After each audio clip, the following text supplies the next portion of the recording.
Well, hello there. Ando here from Happy Life Martial Arts. Welcome to episode number 98 of Fight for a Happy Life, the show that believes even a little martial arts makes life a whole lot better. Welcome to the first episode being recorded in Raleigh, North Carolina. My wife and I moved out here to the East Coast, grabbed an apartment outside of town, and except for the incessant fan humming from our neighbor's apartment next door, everything's going great. I have been a little quiet lately, but fear not, I have been very busy mapping out the future.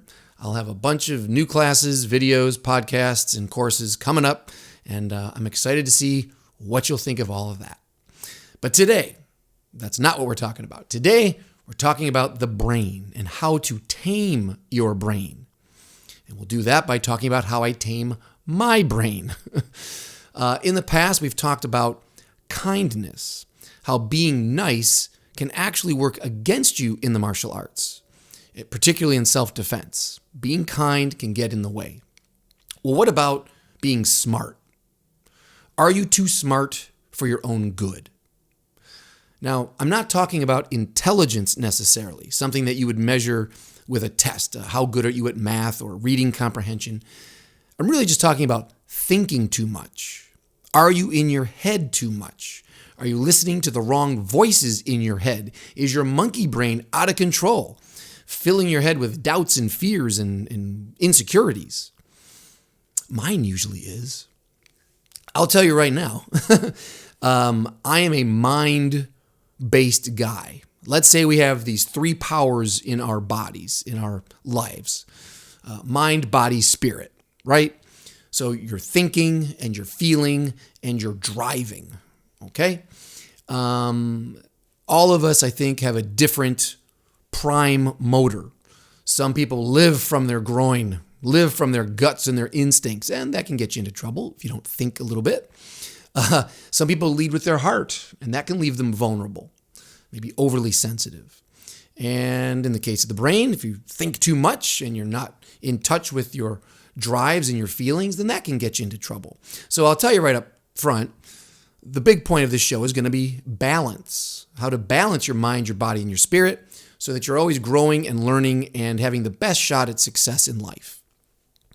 But specific to this episode, I want to talk about what to do when the brain is out of balance, when the brain is just doing too much or trying to do too much, and you're not listening enough to your feelings or your drives. That's the problem. So some people, when you get into this zone of perfect balance between mind, body, and spirit, you might call that your flow state. You might call that getting into the zone. You might call that ultra instinct. In the Japanese arts, you'll hear the term Mushin or Mushin no shin, mind without mind. Well, how do you get into these states? How do you find this maximal balance of mind, body, and spirit? I'll give you a couple tips on that. I'll tell you about some of my struggles lately with it, and I'll give you some tips that have been helping me, okay? Now, I'll tell you, I knew early on from childhood that I lead with the brain too much, that I was a thinker. Because just playing around with your friends, you can tell some people can do cartwheels and some people can't. I couldn't. Some people were just so in touch with their center of gravity and their body, they could just move. And I was always kind of stuck in my head and worried and analyzing, and it would keep me from moving as naturally. And the one thing back then, I'm not saying you should do this now, but the one thing I found for relief back then was I would climb a hill, particularly in a wooded area, and I would just run down the hill as fast as I could, right? No path. And it didn't matter if the leaves were slippery or there were lots of branches. That would make it even better. But the idea was, I didn't know what I was doing on purpose, but I would find relief just throwing my body down hills or snowbanks when the plows would pile up snow up in Buffalo, to just throw my body down these things and let it cascade. And just tapping into that survival mechanism, right? Trying to live more from my body and my I don't want to say groin necessarily, but you get the idea, my guts, of just trying to get down that hill and not die, turned off the brain. There was no time for harmful thinking, only helpful thinking. Grab this, look out for that, that's fine. But I didn't have time to worry. I didn't have time to second guess my decisions or calculate my footing. You just had to go on instinct. And that's why eventually I think I fell in love with the martial arts, because martial arts was another experience that can be overwhelming in a good way, where you don't have time to think too much. If you're sparring and rolling at an appropriate degree, you're not going to have time to second guess yourself. You're going to have to test your balance of powers. If you're in your head too much, you're just going to get beat up. By the same token, if you go throwing yourself in, you're just wild and out of control, you'll also get beat up eventually. If you are just being overly sensitive and not applying the information that you're getting through your senses, then you'll also get beat up. So again, it kept pointing me back to a balance of powers. However, when you're learning martial arts, the brain can get in the way while you're learning the drills and the exercises that you're going to go then spar and roll with. And I'm telling you, the most recent example of this has been right now here in my new home on the East Coast. Because as soon as I hit town, the first day I was here, I went and joined up with Sifu TW Smith's group. You may remember Sifu Tim. He's been a friend of the podcast. We have a video together here on the channel. If you haven't checked out his podcast, Kung Fu Podcasts, I'll put a link below. But he has a really friendly group of people here. They lost their school, just like I had lost my school during the lockdown. But they're training in the park and finding some space at local schools. But so I was very excited to go and train with this group. And everyone's been very friendly and patient. And if you ask my mind, are you open? Are you open to learning? It would say yes. That's why I showed up. Yes. That's why I'm here on the first day possible. But if you ask my ego, it would say no. No. What these people are doing is stupid. You don't need this. What are they doing? They look ridiculous. There's a fight in my brain. I'm showing up to classes. We're doing Tai Chi, Bagua, Xingyi. They have a little hop guard, trailer foot on the side. So it's a complex curriculum. There's a lot going on, which means I don't know what's going on. These are new drills, new ideas, new terminology. And I'm taking advice from new people. All nice people, all skillful people. And I'm smiling. And I'm there because I have an open mind. But even as I'm smiling and they are sharing information and they are being kind and patient, inside my head there are other voices. No, this is stupid. What are you doing? Go home. Do what you know. You don't need this. These voices are there. You look ridiculous. You can't do this. This is too hard. You're too old to do this. Voices, the brain in the way, overthinking. So I get it. Even though I thought I was kind of over these issues, right? Because I've trained in multiple arts. I've been the beginner before. As a teacher, I see students wrestling with this issue, and I've coached them through it many, many times. And yet here I am again, stuck with the same brain attacking my progress. Now, you, I'm sure, have these same experiences, right? And it doesn't even have to be just from cross-training and trying something new and tying on a white belt. Within your own school, in your own style. Have you ever sparred with someone who is a lower rank, maybe even a beginner, and they give you a tip? How does that make you feel? You're sparring, they're newer than you, and they say, hey, you should keep your hands up, or hey, you should pivot more. Now, doesn't matter if that information is true or not. Do you not have part of your brain that immediately chimes in like, what? Who are you? Shut up. Do you know who I am? Look at your rank. I'm higher than you. Come on. I mean, I can't be the only one, right? So it could be from another student. It could be from a peer. Maybe they're the same rank. They give you a tip or they show you a different way of doing something. And again, your brain jumps in like, I don't want to hear this. Not from you. It could be from teachers. I certainly had this experience where you have one teacher who you respect show you one way to do something, maybe a little movement in a form, a little tweak. But another teacher that you also respect shows you the opposite tweak, something different. And your brain doesn't know what to do with that. It's just confused. Like, I don't like this. I like that. I don't want to do it that way, but he told me to do it this way. The brain is confusing you. You could see videos, whether that's in your style or without your style. And it could be great information. And as you're watching, you're just judging so much that you don't really learn anything. You're just thinking, oh, he looks stupid. Oh, that technique would never work. Oh, well, my style does that better. These thoughts are not helpful, but they're there. They're in your head, at least mine. Even your body can mess with your brain. You have a shoulder injury from years ago, and now your teacher comes over and says, hey, when you do this move, you should rotate your shoulder more like this. And before your body even has a chance to try that, your brain jumps in and says, no, my shoulder can't do that. That's my bad shoulder. Nope. Limitations. Closing up. You're trying to keep that open mind to grow and gain, and instead your brain is jumping in to stop that process from happening.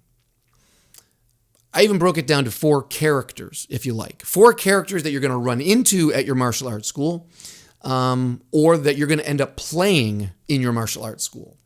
One of those characters, one of these harmful brain characters, I would call the questioner. I'm thinking of a guy right now. I'm not going to use his name, but I can see his face. Teacher starts showing a move. Okay, A, you're starting to do this. Well, hang on now. Wait a minute. When you do that, blah, blah, blah, blah, but doesn't that leave you open for blah, blah, blah, blah? Haven't even finished showing the technique yet, and this guy is already closing his mind. Teacher goes on. Okay, so after A, now we go to B. Oh, hold on, wait, but you said before the foot should be turned this way. Now you're turning the foot that way. Okay, maybe the teacher finishes showing the technique. A, B, C. Now you get partnered with this guy, the questioner. And you don't even get to practice because immediately he's like, yeah, now when he showed it, did he show it this way or did he show it that way? I really don't know. Why do you have to keep your hand this way? Did he say why? Just shut up, man. This is an example of your brain not wanting to have a new experience. It doesn't even want to try something new. It closes up to just stay in its own secure little cocoon where nothing new is going to get in. Brain closed. The questioner. Another character, the objector. I'm thinking of a person right now. I can see his face. High-level person, okay? Black belt. Skilled black belt. Another skilled black belt shows a technique, however, A, B, C. Or a higher-ranked person, a legendary type of person, shows a technique. Here's the move, guys. A, B, C. You get partnered with this guy, though, the objector, and he's going to say, yeah, A, B, C. But here's XYZ. I like XYZ a lot better. Let's do XYZ. What's that? What are you doing? Again, there's this fear of the unknown. That brain doesn't want them to look stupid as a higher ranked guy, doesn't want to learn something new, doesn't want to experience something different, just wants to go through the patterns of what they already know. Closed the brain. Again, closed the mind. Another character, the Joker. I'm thinking of another person. I can see his face. And look, sometimes that face is mine. But this is a person who is so afraid of looking silly that they will make themselves look silly first on purpose under their own control. Rather than try something new and fail or look ignorant or make mistakes, they make jokes. They talk about movies. They make snarky comments. They use some sarcasm. They change the subject. Anything to distract them from actually trying the technique. You never even get to ABC. It's all just ha, ha, ha. And again, that can feel friendly at first. Like, oh, this person's got a great sense of humor. They're fun to work with. But at some point you say, you're wasting my time here, man. I want to work. I want to learn. I'm willing to make a mistake. That's already hard enough for me to do that. And now you're holding me up because you don't want to do that. Again, closed mind. Closed it with a smile, but they closed it. One more character. I see a face, and sometimes it's mine. The competitor. This is the guy who's got to win, even when it's not a contest. Every drill, every exercise, they got to go fast, they got to go hard, they got to shape it to a way that makes sense to them, and that's that. They win. As if there's a pile of cash on the table, And if they can just do this drill faster and stronger than you, they're going to take that money home. Delirious. I mean, just craziness. I remember this one particular fellow who was a great wrestler, super strong, super fast, great wrestler. And that's what he did in a Brazilian Jiu-Jitsu class. Yeah, there's some crossover, but he wouldn't do Brazilian Jiu-Jitsu. He would just wrestle. And I remember a teacher watching him perform, and he just said, very casually, just said, you know, he'd be great if he actually did what we were doing. Great comment. He noticed that this guy's got a closed mind. He's great at what he's doing, but his learning has stopped now because he won't try something that he doesn't know, that he's not good at, that he can't win with yet. So, do you recognize these characters? Have you played these characters? And let me be clear, this isn't about laziness here. A closed mind isn't lazy. If anything, that brain is working overtime to create all of these characters and all of this noise for you. That brain is working hard to stop your learning process. And it takes many different masks. It wears different masks. That noise in your head can be ego, arrogance. Sometimes it comes up as fear, or you feel it as confusion. Sometimes it's anger, resentment. Sometimes it's doubt or embarrassment, competitiveness, performance anxiety. There are so many names for it, so many ways you can find it. But it all adds up to trouble. It all adds up to slowing you down. Now, even though that all sounds negative, and it does, right? The mind is not your enemy. Again, this is about finding a balance. The brain can help you if you can tame it. If you don't, it's just going to keep stopping you from succeeding. Here's a parallel that I think makes sense. Have you ever tried to do a full split? If you're a martial artist, I have no doubt you have tried to do a full split, or you're trying to do one right now. What happens? You start off tall, right? You start sliding your feet out. In the beginning, you're like, yeah, no problem. I have this idea in my head. I'm going to do a split. So you start going down, you go down. And then you start slowing down. And you start thinking like, oh, okay, it's getting a little tight here. But I'm tough. I can do it. Your brain's supplying some positive thoughts. Yeah, you got this. I've seen people do this. I can do this. But then your body starts working against you, right? No matter what you say in your head, you start getting tighter. You start worrying about tearing a muscle, popping out a bone, popping out your hip, tearing your pants, looking stupid, failing. And then what happens? Your body at some point just ding, locks. You get stopped. Somehow your body and your brain have made a deal like, we're not going to let you do that. Now, biology was a long time ago for me, so I can't remember if that's a muscle reaction, a tendon reaction, or the Golgi reaction. But there's something in the body, built in, sensory mechanisms that stop you because it's afraid you're going to hurt yourself.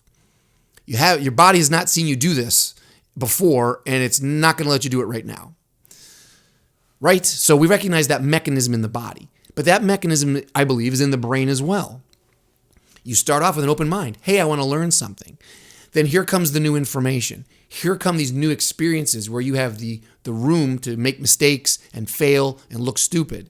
And now your ego jumps in to protect you, to protect your sense of confidence, to protect your sense of self, your identity.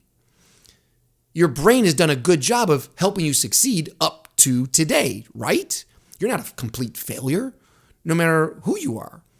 You have had successes to get here today because of the way your brain is wired. So when your brain opens and lets in new information and suddenly starts feeling like it doesn't know what it's doing and doesn't have a handle on it, it closes back up to protect you, to make sure you still feel confident and you still have those tools that got you this far.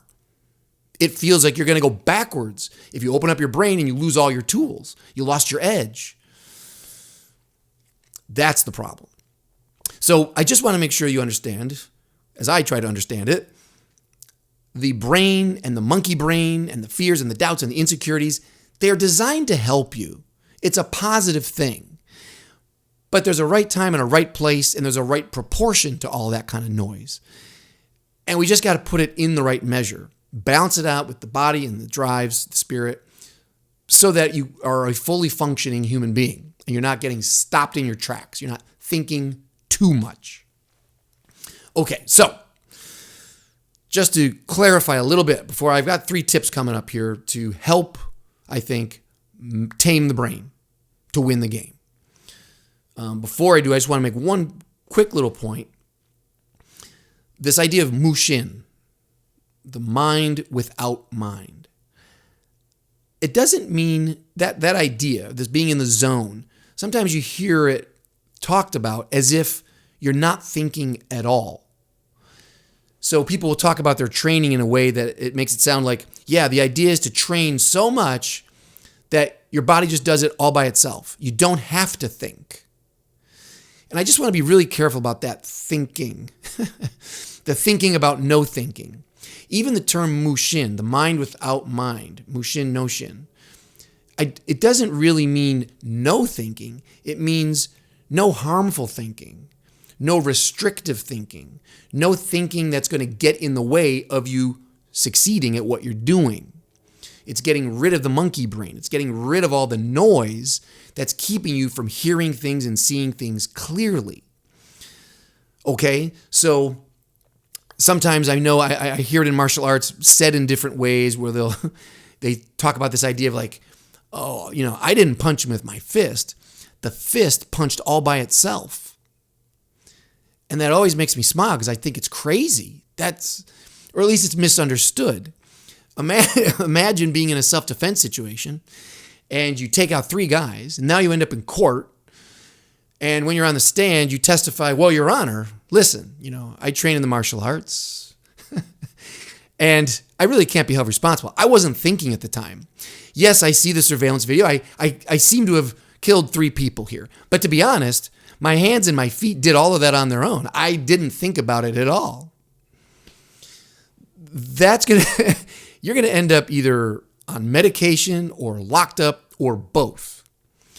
The idea here is not to let your body do whatever it wants to, even if it's well trained, on its own, or to let your body and spirit run wild because you've trained them so well. No. Your mind should always be part of what you're doing.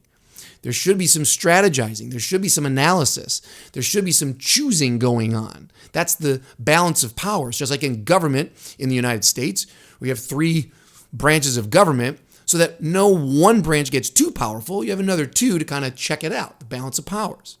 Checks and balances. Same thing in your body. Mushin, no shin, Mushin, being in the zone, being in a flow state, does not mean, in my world, should not mean that you're not thinking at all. It just means that you've gotten rid of the thoughts that are holding you back, that are holding you from performing at your best. Okay? So there's always room for thinking. Don't let your fist act all by itself. That's trouble. All right, so how to tame the brain to win the game. Oh, I do love a good rhyme or a bad rhyme. Here come 3 tips. Okay, tip number 1, train in silence.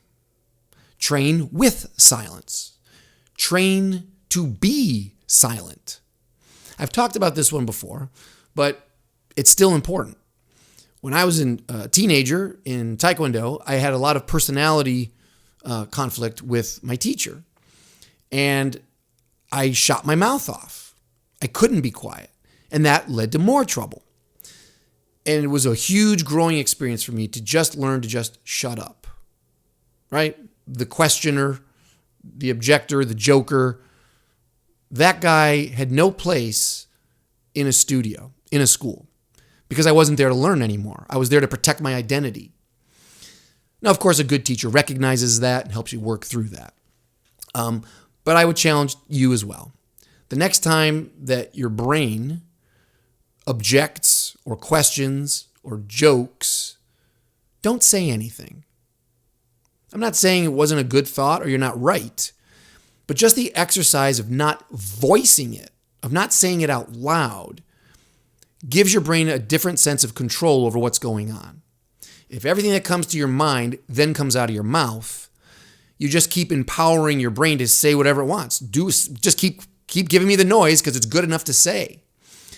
I would like to put a little filter there just to control it, to tame the brain, to let it know like, hey, just because you gave me a thought here, brain, doesn't mean I'm going to say it, doesn't mean I'm going to share it, doesn't mean I value it. It's just there. To me, I'm just going to say it's noise. And again, pick your battles. I'm not saying you have to walk around and take a vow of silence for months, but just find a few times in a day where, hey, your friend is saying something you don't agree with, and you just smile. You don't say anything. Now, that can be really hard. Believe me, I know. So here's one little crutch that I can give you. If it's hard to just stay quiet, then give yourself something to sing, like humming a song that you like, or say the alphabet. Try this, and please let me know if it works for you. When you're sparring or you're rolling next time, and you're a type of person where your mind is in the way and you're worried about things and you're second guessing your choices and you're hesitating a lot and you're not really in the zone, start saying the alphabet to yourself, or give yourself a mantra to say over and over again, or hum happy birthday to yourself.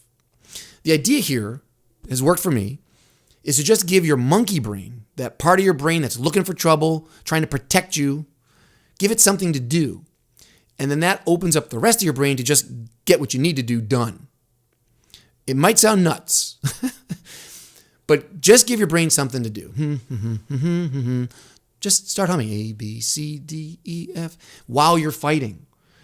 And I do believe you're going to feel different. And as a bonus, even if it doesn't work for you, if you're humming, it'll annoy your partner.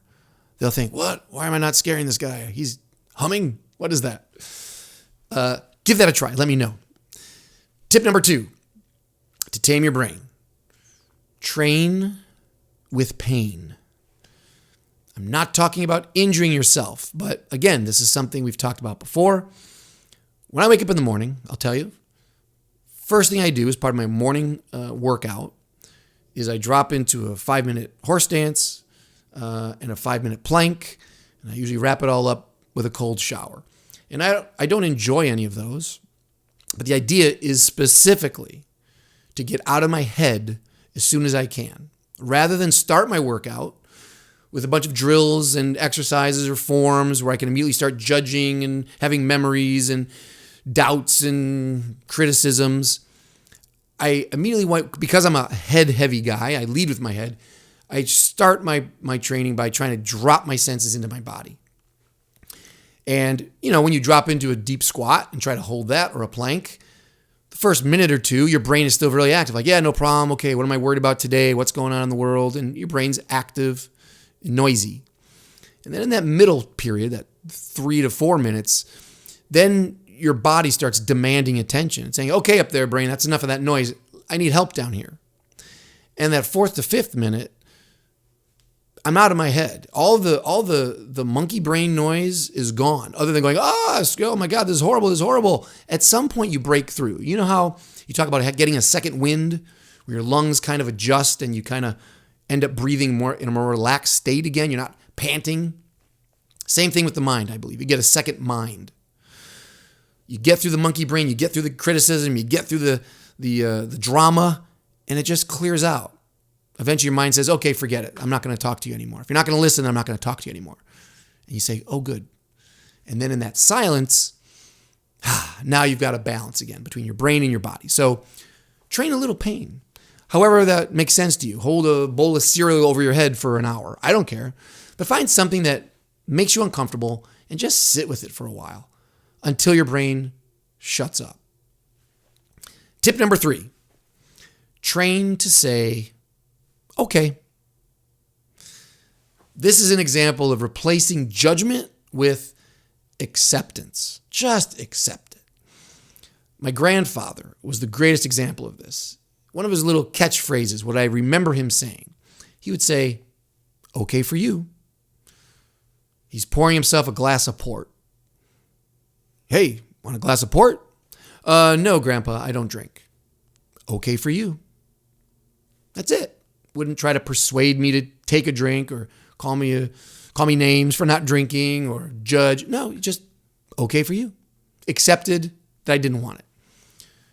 Hey, Grandpa, where are you going? Going to church. Mass is at 10. Oh, okay, yeah, I don't feel like going. Okay for you. This was his answer for most things, as I remember. Just okay for you. He made his choices. He followed his path. You're welcome to join, but if not, okay for you. I think that's a really healthy thing. When I'm being shown exercises that are new and my brain is saying, you don't need this. This is silly. This is a waste of time. The alternative is just saying, okay, I'll just do it. All right. No, you don't want to do it. Okay. I'll give it a try. It's not that you're not going to judge again. You're going to judge. Your brain's going to get active at some point. But I'm basically just putting it off for a second, just by saying, okay, let me have the experience first, and then let me judge it second. This, I think, is a healthy way to train your brain. If you don't, you walk in with that open mind, it immediately gets closed, you don't gain anything. But if you walk in with an open mind, your brain starts saying, I don't like this. There's a problem here. But you say, okay, let's go with it a little bit. Then you have some experience, and you might end up liking it. If you don't, well, here's the good news, my beautiful friend. You can always go back to who you were before. For all of these tips, you give them a try. You try to open your mind for as long as you can, experience new things as much as you can, smile, throw yourself out there, make mistakes, fail, do all that. And if it doesn't work, there's no penalty. You just go back to who you were before. Don't forget that. That's the last little point here. Don't forget that whoever you are now, the tools that you had to make you this successful and this level of happy, you still have those. No one's taking those away from you. I'm not. And if anything, your body and your brain are going to cling to them as hard as they can. That's what all that noise is. You're trying to hold on to who you are. But if you want to go a little farther down the road of success, then this is where these tips come in. To try to turn off the monkey, clear away some of that noise, and open up that mind a little bit farther to create a little bit more space to gain something new. If you don't like it, then spit it back out and walk away. But you might find out, and I think more often than not you will, particularly because you're around good teachers, good people, happy world, you'll find things that deepen your wisdom and deepen your skills. Okay, so this all makes sense, I hope. We're talking again about taming the brain so you can win the game, and I'm talking about win the game of life here. The secret is to recognize that you are made up of three powers, generally: mind, body, spirit. You are a thinking animal, you are a feeling animal, and you are a driving animal. You have instincts. The trick as a martial artist, as a student, as a human being, is to break them up sometimes and work on each one individually. And then more importantly, bring them all together and teach them, train them to work together as a team. That is how you will be at your maximum level of power. That's how you'll make the most of whatever it is that you've got. Balance in your thinking, feeling, and driving. Taming your brain, taming your heart, taming your guts. If you can do all of that, then you'll have the best chance at winning this game of a happy life. Okay, my friend, I hope you'll give some of that a try and then let me know how it goes. Until I see you next time, smiles up, my friend. Let that smile be your shield and your sword. Keep fighting for a happy life.